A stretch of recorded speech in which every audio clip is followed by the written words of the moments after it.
Hey, everybody, it's Kevin and Donna and Michael, all from our PH Ally, and we're on the Deprescribing show today. It is a fantastic topic. So I've been traveling around and getting back home and excited to be here. But the one thing that travels around and gets back home and it's not exciting for it to be there is when we have UTIs. UTIs in general just cause a lot of havoc in a lot of healthcare systems.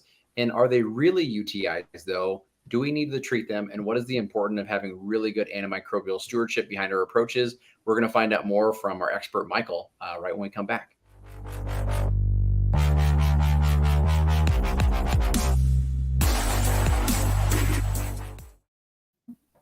So Donna, I've missed you, and Michael, I've missed you too, even though we're just meeting for the first time, buddy. But it's nice to be back and rolling into this. The geriatric backgrounds are always feeling strong, but I really want you, Donna, to introduce us to our awesome guest today. Yeah. So Dr. Michael Bear is with us today. And so what's our relationship? Well, actually, way back when, Michael was actually one of my fellows at the outreach program, so a geriatric fellow. And it's just been wonderful continuing to work with him throughout all these years. He's assistant or associate professor, Michael. I'm sorry, I don't remember. I am now associate, very recently though. So. Yes, associate professor of pharmacy practice, and he has a site at UMass where he basically is the ID specialist there, especially. And I'm going to let you speak more about it, Michael. But it's always just great to speak with Michael. I am not an ID specialist at all, but your background in geriatrics has really melded very beautifully, if you will, with what you do today. And we've worked on various manuscripts too. So I'm just excited to have you talking live with me today, Michael, for a podcast. So I'll let you explain a little bit more about what you do, and then we'll kind of get into it. And it's really about good prescribing. And that's what I think, our message today is to be thinking about optimizing medicines. And when we optimize medicines, we're getting good outcomes, and we're watching and making certain that people are staying healthy or getting good outcomes as well. So Michael, I'll let you explain what you do. Great. Thank you, Donna. It's a pleasure to be here, and thank you for having me to talk about a topic that I think is very important. It's certainly on a day-to-day basis something I'm frequently involved with, having discussions about UTIs and whether or not it's actual UTI and whether it needs treatment. So just a little bit about where I work and what I do. And first off, I always hesitate to call myself an ID expert. I work with some wonderful people that make my job very much easier at UMass Medical Center. It's an inpatient, roughly 400-bed hospital, level 1 trauma center. So it's very much an inpatient focus, the work I do. But I think the concept we're going to talk today goes beyond, and really a lot of the data and discussion we have is more appropriate for long-term care settings, community settings, and for all pharmacy settings. So hopefully it's a very informative session. But what I do there, again, I'm faculty at MCPHS, along with Donna, who again was one of my early mentors, still is. And what I do is I help with the antimicrobial stewardship service, and some people joke that that's the antibiotic police. That's what my wife describes it as if she's trying to do it in short. Although we don't try to be that, we're really trying to optimize antimicrobial therapy to improve patient outcomes, reduce resistance, and a variety of other things related to antibiotic use that I could spend the entire session talking about. But again, we're focusing in on ASB, or asymptomatic bacteria, and that is an area we do struggle to do well with and get under control. I think that's why it comes up so much in the literature as an area of focus. But I'm happy to answer any questions and go into more details from here. That's awesome, Michael. I'm so excited to have you with us. I do have to ask this because I think it's always really interesting with mentor and mentee and the relationships, that you guys end up forming as two professionals. Donna, what could you tell early in Michael's career? Because I can already tell he's a special clinician. He just has a neat way about kind of presenting. Mm-hmm. So tell me this, what told you early on that he was going to have the kind of success he has and go into the career path that he's done? Yeah. So, always on point. And what I always loved about working with Michael, especially in our earlier years together, is very reliable, could always count on him, very thorough with what he does as well. So an excellent, excellent pharmacist.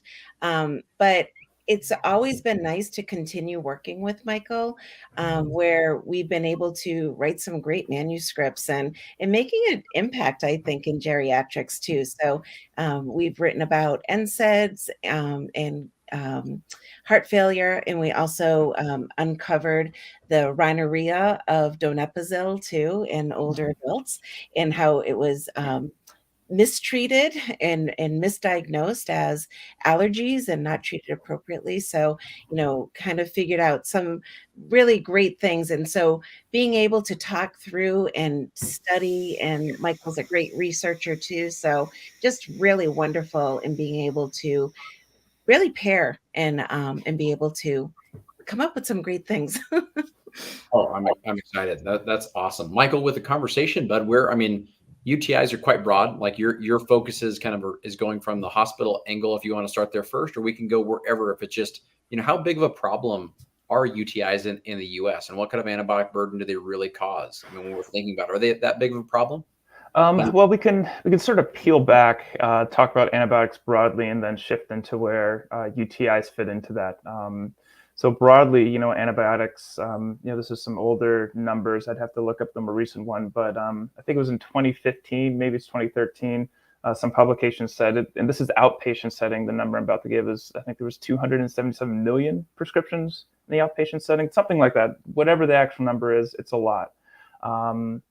Antibiotics are also very commonly used in the inpatient setting. People are coming there with sepsis, multiple infections, prophylactic antibiotics, variety of reasons. And broadly, and these are numbers that are actually cited in the CDC core elements documents that we might refer to, that anywhere between 30 to 50% of antibiotics used are either inappropriate or unnecessary. Inappropriate being suboptimal selection, dosing, duration. And then there's that whole inappropriate number that's sort of always staggering, is that there's that many of therapy when used effectively is very important, improves patient outcomes, and of course we're treating infections, bacteria here, but isn't always used correctly in every setting, which kind of, I think, segues nicely into really what can be a challenging diagnosis in older adults, and kind of, I think, fits into the overall discussion of Deprescribing, is asymptomatic bacteria, and what exactly that is. Maybe we can stop here and we see this figure shared, ask any questions before I dig deeper. What are your thoughts? So, Michael, I have a question for you, and it's something when we're talking about inappropriate use or inappropriate prescribing, if you will, and I know sometimes you don't know. It's empiric when you actually are prescribing medicines. So is that counted in these numbers too? Or is this really, ongoing medicine that is inappropriate? So like an entire treatment, if you will. That's a great question. For the numbers I'm citing, I don't think that necessarily counts in terms of, someone comes in, they're sick, and we don't even know what infection they have, what bacteria. You need to start broadly. But in terms of inappropriate, once you figure that information out, did you de-escalate correctly? Did you pick the right duration once you got the information? That's sort of more the inpatient setting. So I think that's where those numbers really come from. There was a recent study that we were just sort of discussing last week about de-escalation for community-acquired pneumonia from IV to oral therapy, and the numbers in this one institution weren't particularly high. I think there was like 10% of the time they could have. They only did it 10% of the time. So I think it's more focused on those sort of things as opposed to a clinical course, which can be varied and often should be varied. Sure. And I do have another question about appropriateness or inappropriateness, and it could be getting beyond a little bit of our acute discussion here. But I'm always trying to look at azithromycin too when it's being used, especially when I see QTC prolongation occurring. So when you see that, or someone is having some cardiovascular issues in the hospital too, and then they're also adding on azithromycin at that same time, I cringe and I get a little nervous about it. But I would love to hear what you have to say about, when we're looking at some, especially azithromycin, where it can have an acute coronary event type of effect. How do you feel about that? And do you catch those things? Is it really a concern for us pharmacists when we're trying to make these changes or deprescribe azithromycin? Yep, we do. And in our hospital, and mainly we're seeing it in my setting for community-acquired pneumonia to cover atypical organisms for our patients, because we're seeing the sicker patients coming in. And that's something we do screen for whenever I see a patient on, usually it's a combination, ceftriaxone, their IV third generation cephalosporin, and azithromycin. And if I'm making something about this ceftriaxone, I'm of course checking the QTC because if it's long, say, hey, maybe we should switch it, use doxycycline, or do you even think they have pneumonia or what's going on? The classic pharmacist answer, it all depends. But it is something we do in that situation to, again, optimize, reduce side effects. And sometimes their QTC is mildly elevated. It's sort of a tougher call. It's like, well, have they added anything else? Are they getting the other medications that are PRN? And then you have to make a decision. So it is something we look at, and we have done some interventions on that actually before. So go ahead, Kevin. You're going to say, Donna, if we can go to. Yeah. So just one other thing, I just wanted to go to the UTIs at this point, and thinking a bit more about that. But when to treat, when not to treat, and what are some of the things that you're seeing? Because we know, like, people are or older adults tend to be confused with UTIs, or that's one of the symptoms, if you will. So how do we get to know, like, exactly what's going on with the patient and to treat or not to treat? Exactly. And I think I'll be the first to admit that sometimes it's a really tough picture for the clinicians to dissect exactly what's going on. So I know sometimes when I speak about ASB UTIs, I'm like, you shouldn't, it's completely wrong. You should really avoid treating it. But I always like to step back and recognize, it's not always the easiest decision. The patient may be confused. So can they tell you they have symptoms? That's usually something we really run into. But it's really, I think it's good to start with what is a symptomatic UTI. And the key term I think you might recognize is having focal localizing symptoms of a urinary tract infection, burning, dysuria, discomfort, increased frequency, the classic UTI symptoms.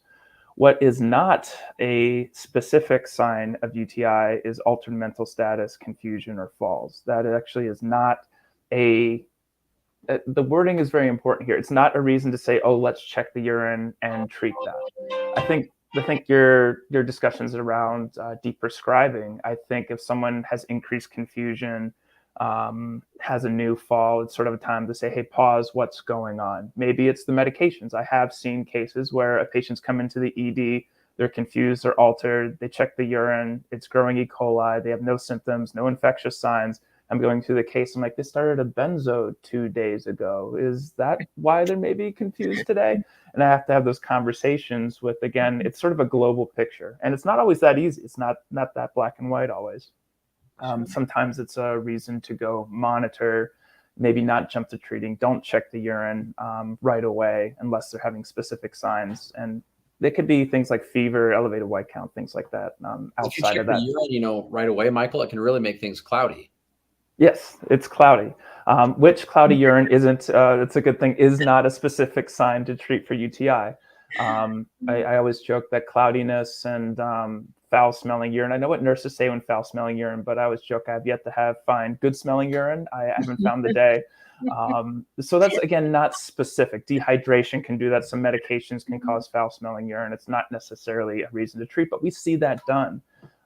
Again, I think it's become a focus because there's a lot of misinformation about how UTIs might present in an older adult. Again, a lot of qualifiers there. Might present different situations, different times, but it's really trying to say, hey, take a second. Do we really need to go after the urine at this point? What else is going on before just throwing antibiotics at the problem? And that's the essence, I think, of ASB is assess the patient and try to figure out, is it antibiotic necessary? Yeah. So if it is, what are you going to?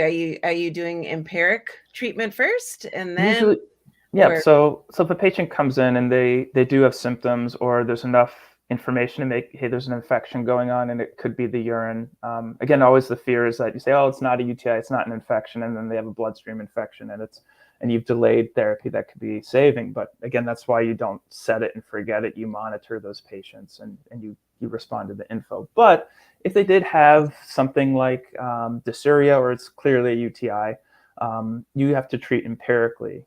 And that's going to vary based on local susceptibilities, patient history, prior cultures, micro results in the past. So it may be different and should be individualized to the patient, and also the hospital. So we typically will do an IV cephalosporin like ceftriaxone, but that's not a blanket statement. We could do, maybe if they're taking oral, they have good renal function, maybe macrobid's okay to start.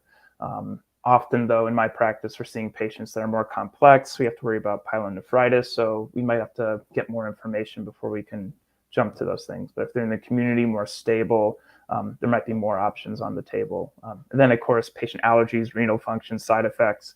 Hyperkalemia with Bactrim. Bactrim's great, but it's not great when they're on lisinopril and have elevated potassium. We maybe avoid it, or on warfarin with interactions. It's again, not one size fits all. Really, it's take a second, assess, then individualize and treat when appropriate. That's anything that you've seen over the years now, Michael, with a few different treatments that have come out. Do you have a new like staggering criteria on this is what we would start with, and then here's our next algorithmic approaches? I've just seen so many facilities move toward it's going to be easier to give a one injection of, let's say, ceftriaxone for the individual patient prior to discharge. And now I don't have to expose that patient to additional antibiotics for a prolonged period of time. Like that's been the rationale. And I've seen others have a more algorithmic process. We're going to start here and then move here, depending on the other factors that are kind of in play. But I'd love your expert opinion on that. Yeah, that's a great question. We're always playing with what we're recommending empirically. I think actually next week we're going to sit down with the other ID pharmacist, and we're going to sort of look at ways to optimize our empiric card, and we'll probably look at this as well. I don't know if there's one thing that particularly stands out. I know phosphomycin is one that's come in, and if a patient needs a single dose and it's appropriate, and it's an uncomplicated cystitis, that's an option I've seen sort of increase, but I don't think it's supplanted the mainstays of therapy. I would say IV for, without resistance, that are going to be ceftriaxone. Then we're sort of talking about Bactrim, Cipro, macrobid, and depending on what's going on.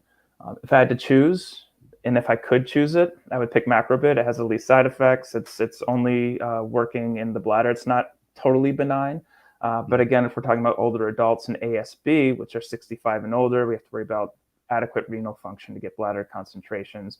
And of course, ASB is just as prevalent in men, and we can't use nitrofurantoin because there's concern about prostate involvement. So you need a longer duration and something as good concentrations. Hopefully I'm not speaking in languages for those who are not as familiar with ID. Again, I think I bring students on rotation, so I talk about this every 6 weeks at least. So it's just, if I've lost anybody, I can slow down. But I imagine most people know this. And if they don't, they can join our PHL and they can hear more from Don and Michael. Absolutely. Right? I'd be happy to talk about that more. So I'm just curious, you mentioned earlier on, Michael, about, so you make a decision to treat, figure out exactly what's going on, what needs for treatment. So now can we just talk about that oral to PO, and, when and how do you decide this? And can you just go through some of that decision making and the patient's abilities, if you will, in order thinking older adults? Yep. Yeah. So I think the first thing, at least in my setting, when we're switching from IV to PO, we really want to make sure we know what the organism is and what the susceptibilities are. The last thing I want to do is say, well, we can go to Bactrim because it's E. coli, and then it flags as resistant. Then I have to backtrack and do that. So a lot of times we're waiting for the cultures.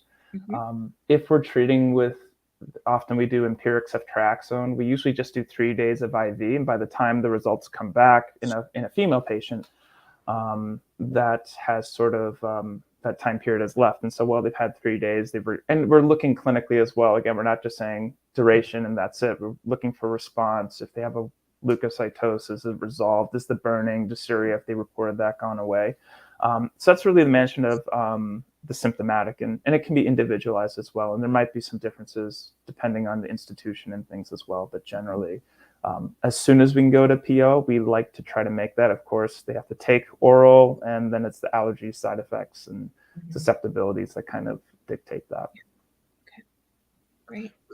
And I'm going to have to backtrack us soon, but I think the next logical one, Donna, is going to be, if we're doing IV to PO and we're in this outpatient phase, Michael, I think the next question that you're probably always used to answering is how long? Like, what's the duration, that we're trying to kind of target, and how do you decide that? What factors go into play?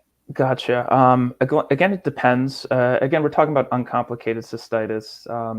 You always have to think about with infections, the patient response. So have they clinically responded?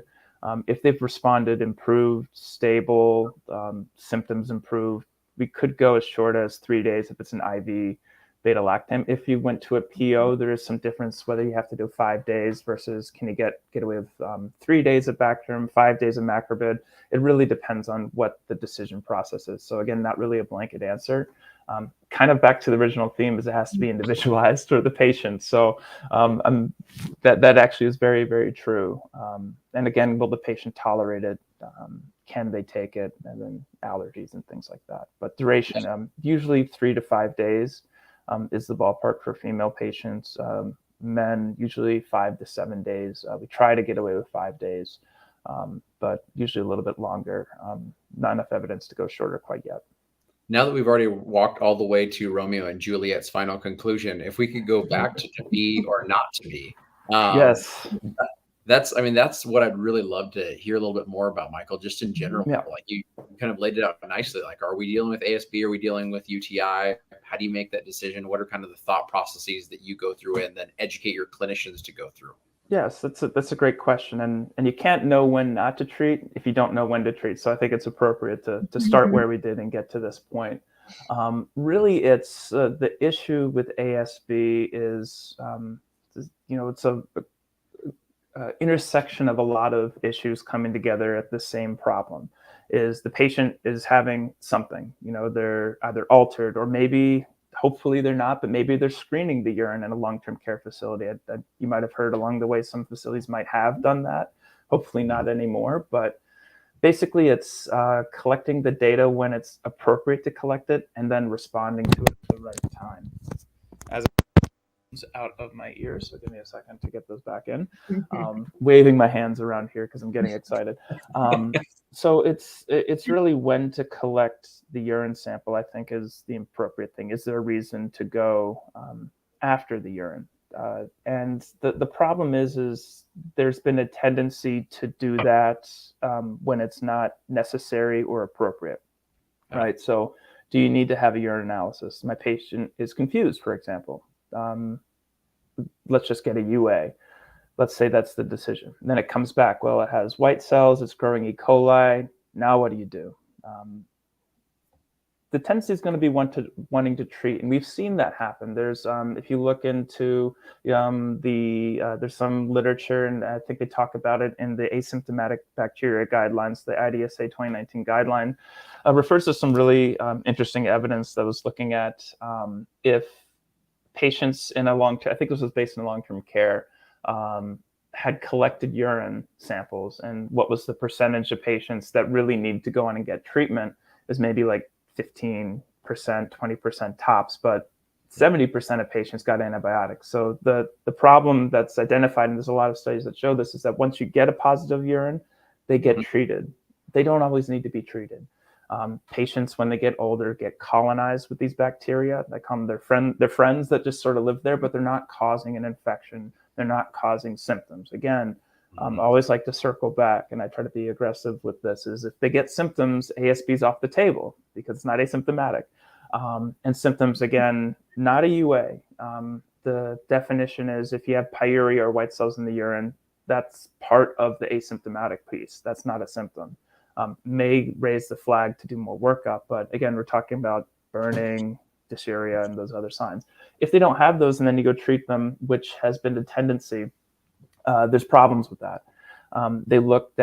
There's some studies that looked at how patients did, and they're not the strongest studies. Again, with ID, it's always sort of, class B, C, and we have to sort of pull them together. So I do acknowledge those. But what they sort of suggest is that if you treat those patients, they don't do better. And there's some signals that they actually are more likely to get an actual UTI with a resistant organism down the line. And there's an 8.5-fold increase in C. diff, side effects, all these different things. Antibiotics are not benign. So again, stewardship is about proper use of antibiotics. And it is a problem. It happens a lot, this treatment of ASB. So it's been a focus for us to try to get under control. I don't know if we've gotten it quite yet, but it's a battle we keep on fighting. And again, it is a tough one. It's not a black and white thing always. So we do lose sometimes, but that's okay. It's about trends. And I love that you bring it up, Michael, in the way you do about screening, and then worrying that after the decision is made to screen and seeing that these results are there, that the urgency goes up for treatment. And sometimes the urgency is not even related to clinical urgency. Sometimes the urgency is related to, am I going to go into a lawsuit if I don't treat this individual patient? Yes. I'm trying to cover my what. And so I've had physicians tell me that exact same thing. Oftentimes, I feel like the battle that I was then fighting, or the ammunition I was trying to give them, was, what do you do? If you are not going to give them an antibiotic, it was often, here's what you could do. And what are your thoughts on that? I think that's an excellent point. I've had conversations with physicians who are struggling because the families have been told, when this happens to my family member, it's a UTI, give them antibiotics. And I've had physicians saying, well, we don't think it's a UTI, but we're going to give them antibiotics because the family's demanding it. I think that's a great opportunity. If it's the family, it's to educate. I think if it's the patient and it's very clear and they're not meeting UTI criteria and they're stable and all of those things, this is about prescribing. Maybe it's a chance, hey, let's look at the medications. What's going on with this patient? Is it a medication causing this? I've seen, gabapentin, the really high dose in a patient with poor renal function. And by the end, they've pulled back the gabapentin. They've changed some things around. The other thing is dehydration. Is their PO intake down? Dehydration is a big thing. And I have worked with a really good pharmacist who's now at Tufts Medical Center who told this story about her grandmother was very good with it. She's saying little old ladies don't like to drink water because they don't like to have to go to the bathroom and pee, so they get dehydrated. You get dehydrated, you can get altered, you can have all those things, and then, let's check the urine. It's foul smelling, they're dehydrated, and then all of a sudden they end up on an antibiotic. You talk about a prescribing cascade. It's like, here's the urine, it's like a cascade to an antibiotic. Again, it's not always inappropriate. I always like to, again, circle back to that, but it's about, hang on, what's going on? Is it a medication problem? Is it deprescribing that can help with this? Is it, hydration? A lot of things. Or is it just gradual decline of their dementia, part of their disease process? And that's just something we can manage differently. Fantastic. Donald, I'll have 1,000 questions for Michael, so I'll let you ask the next one. No, it's so I'm glad that you brought up the whole family, timing, if you will, as to what physicians are doing and that whole dynamic. And I was going to ask on that too, because I hear that so often, or somebody comes in confused and they were like this when they had a UTI or were treated for a UTI previously. So I often wonder, was that original UTI really a UTI? Now, after speaking with you a little bit more, was it really determined to be that, or was that just empirically treated and taken care of that way? So if you don't mind, if I leave the hospital and we go to the community now, and you have somebody presenting at a physician's office or somebody calling in, oh, mom's confused again, kind of thing, I think she has another UTI. Like what are we supposed to be doing with this? And how do you recommend that, let's not end up in the hospital necessarily because we're waiting, but how do we become proactive in determining whether or not it's a UTI or not. And I think it's almost like you have to go through that checklist. Like if there's a stroke, you got to be fast, but we should have checklists for, is it really a UTI? Yeah, and there are checklists that are available out there. I think the Mass Coalition has a really good stop-start, when to treat, when not to treat tool out there. I think I gave a link to their general site, but they within that they have a really good document that is a checklist. And but to your point of going inpatient to outpatient, again, I do have the luxury of being inpatient, which provides data. Information, labs, the patients there. I don't think it's easier necessarily, but it is more information, so you get to make some of these decisions. But if you go outpatient, there may not be that information. So what do you do? That is a tougher situation to navigate. I think it comes back to education. Well, are you having symptoms? Is this new? What else is going on? Are they having a fever? Do they feel chills, suprapubic pain, things of those nature? Really just trying to get to, is it just confusion or is it symptoms? And I think can be challenging. Like, well, they're too confused. They can't tell me if they have symptoms. That's a classic thing that gets discussed. And that's just, you do the best you can with those situations. Yeah. Maybe if they're stable, monitor and see, hang on, maybe if we reorient them, it doesn't improve. Did it happen after, do a full assessment. Yeah. Easier said than done, I know. So there's going to be situations where some ASBs do get treated. It's going to happen. So again, getting the numbers down to where we avoid that as much as possible. So in the outpatient setting, I think it's just doing trying to do a better assessment, ask the right questions, being able to provide education to those patients. Again, the last thing I want to do is say, oh, it's not a UTI, they're fine, and then have it really be the case. So there is a balance that you have to do, which is the challenge with this. It's certainly not easy.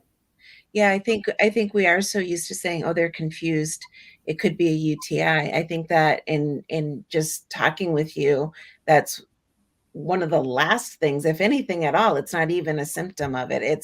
It's actually probably something that occurs because, like delirium, if somebody isn't feeling well, they're uncomfortable, or they just not quite right, or something else has changed, like you're saying, medications. I think that or dehydration. I think that that's really important that we consider all those things. Kevin, I know you have more to ask. Oh, of course I do. I mean, we got Michael here. So with Michael, the one thing that Donna was going down the road of is someone comes in, they've got a potential UTI, and we're going to decide what we're going to do next. Let's say that you've seen them come into your ER, or they've been admitted several times for UTI. Now they've got, the recurrent UTI kind of situation happening. Right now, what in practice are we doing with recurrent UTI? How are we treating the bladder? Are we making any acidic changes, et cetera? Are we doing any injectable components? What are you guys doing in the facility, and what should we be doing in the community? I have a better idea of how to help those patients with recurrent UTI. Yeah, that's a great question, and that's something a little bit further outside of what I do in terms of recurrent UTIs. I can tell you what I see. I'll see nitrofurantoin given sort of long-term or sometimes intermittent Bactrim dosages. There could be a variety of other things. Some people be given cranberry, of course, to sort of do that. Again, that's a little bit outside of what, it's sort of practitioner specific, and I kind of back away from that because I'm not a urinary tract expert, and I'm certainly not a diagnostician, so I'm not diagnosing these, but I am having the conversation because I want to know if my antibiotic's correct that I'm recommending. So again, I'm not saying I can diagnose these. With the long term though, that's a little bit outside of what I think I can answer at this time. But there's a variety of things, and from what I know, the evidence is mixed. But I can't speak too much on that, so I won't go much further than that. No, appreciate that. So if you do see, like, let's say that we are sitting in your shoes, we have a pharmacist that's an ID pharmacist, and they do see someone that comes in with recurrent episodes of UTI, the checklist in your mind there, how does that get altered? So if it's recurrent and they're being treated multiple times, the first thing I'm thinking of is, have we pushed this to resistance? And I really want to know what the organism that is there is doing. Is it getting angry? As again, one of my colleagues likes to say, casually about that. So is it getting resistance? Is it, it depends on what the organism is. And then from there, you look back as well, did they choose the right antibiotic for this patient? Did they try to treat them? And I've seen this happen before with macrobid, but their creatinine clearance is 20. It's not going to be effective. You need renal function to concentrate that in the bladder to effective concentration. So are they failing for this reason? So I try to, again, if it is a UTI, I have to pick and choose battles as well within the type of work that I do. Again, I'm mainly doing a subservice within the entire stewardship thing. So I'm very focused with what I do. So it's sort of like a pick and choose my battles. But if I see that in their history, it does change things.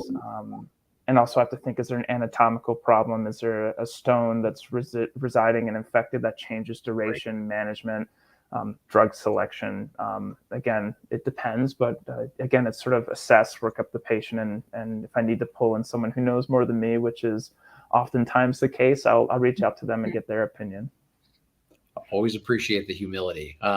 I think that's brilliant. The one thing I wanted to ask both of you guys, because I always wondered it when I was in the hospital setting, is there anything when we're doing ultrasounds and we're trying to look at, how the bladder is functioning, how much it's holding, et cetera, is there anything we're doing with direct application, as in actually accessing the bladder and infusing something directly, Michael, that you've seen in research or current studies?